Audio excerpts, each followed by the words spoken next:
Of all the animals in the world, why is Ganesha associated with a rat? Is it because he is the god who removes obstacles? Think about the rat. It is the one thing you don't want in your life. A problem that you cannot solve. You want to be rid of it, but it cannot. It escapes you. It hides in places that you can't even imagine. It burrows its way into your life in a way that is unfathomable.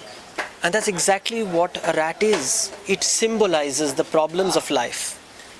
Ganesha tames the rat, domesticates it, holds it, prevents it from making a mess of your life. Another quality about the rat is that it is extremely fertile. It breeds so rapidly that it's almost representative of bounty, but from a very negative angle. And Ganesha is always associated with things that breed rapidly. In the animal kingdom it is the rat, in the plant kingdom it is grass. And therefore grass is also offered to Ganesha during rituals. So the rat at one level is a symbol of problems, at another level it is the symbol of bountiful fertility. And he belongs at the feet of Ganesha.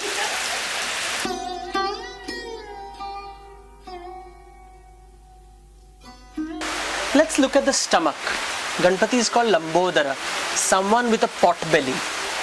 In today's times where you must have a washboard abdomen, it looks very strange that everybody wants to worship a god who is renowned as someone with a huge pot belly. Traditionally in India, a man with a pot belly was considered a prosperous man. In fact, the god associated with treasures is Kuber, a yaksh. And a yaksh is typically associated with someone with a huge stomach. And that huge stomach in many ways represents his wealth. All the wealth that he has contained within himself. And it is not here, not in this image, but typically Ganesha will have around his stomach a serpent. And the peculiar trait of a serpent is that it molts. And at regular intervals it sheds its skin and new skin comes around it. In other words, the serpent is the symbol of renewal. And when you have the symbol of renewal around the pot belly, which is the symbol of wealth and treasures, you're effectively saying, or this god is representing in his form, wealth which is abundant and renews itself constantly. So every year the wealth keeps coming again and again and again. A Ganesha is associated with a pair of tusks. One of the tusks is always broken. The story goes that this tusk, according to one story, he hurled it at the moon in rage because the moon laughed at him. One day the moon looked down earth and found Ganesha, this large, gigantic, pot-bellied god, riding his little rat. And he wobbled his way through the forests and fell down. And this was such a funny sight that the moon burst out laughing. And in anger, we are told that Ganesha broke his tusk and hurled it at the moon, causing it to start waning. And one of the rituals that is followed during the festival of Ganesha is that you are not supposed to look at the moon during his worship.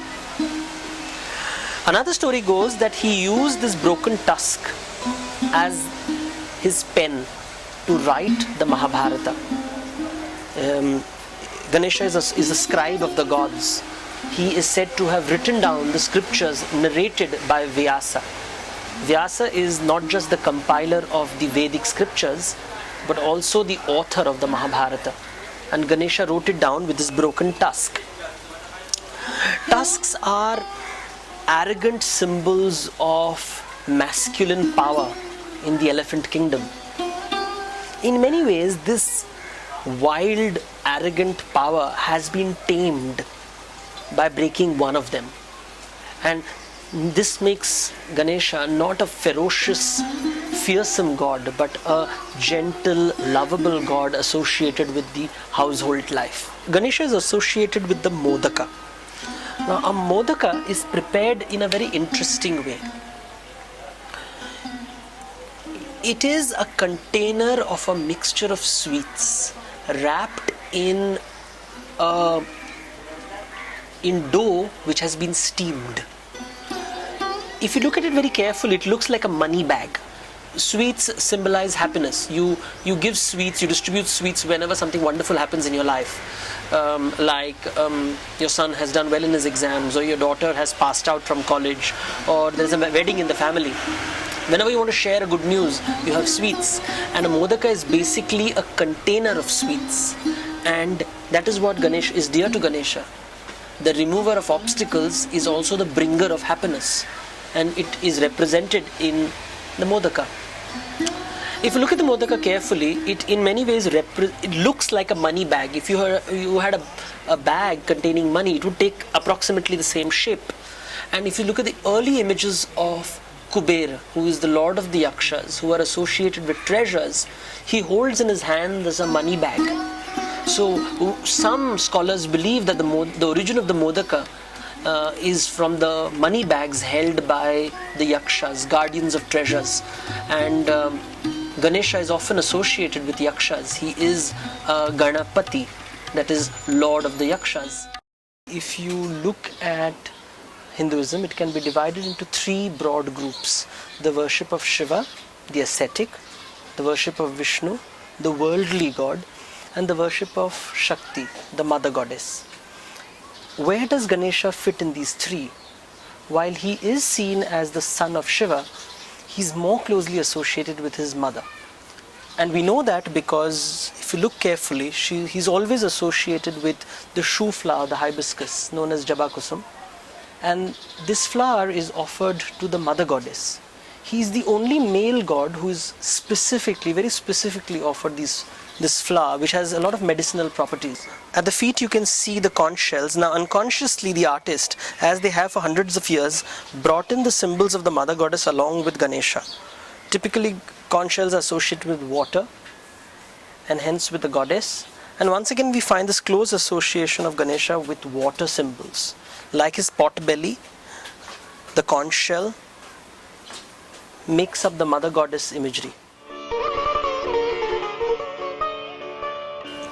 Ganesh is characterized by the elephant head. And to understand this head, we have to look at the story of his birth.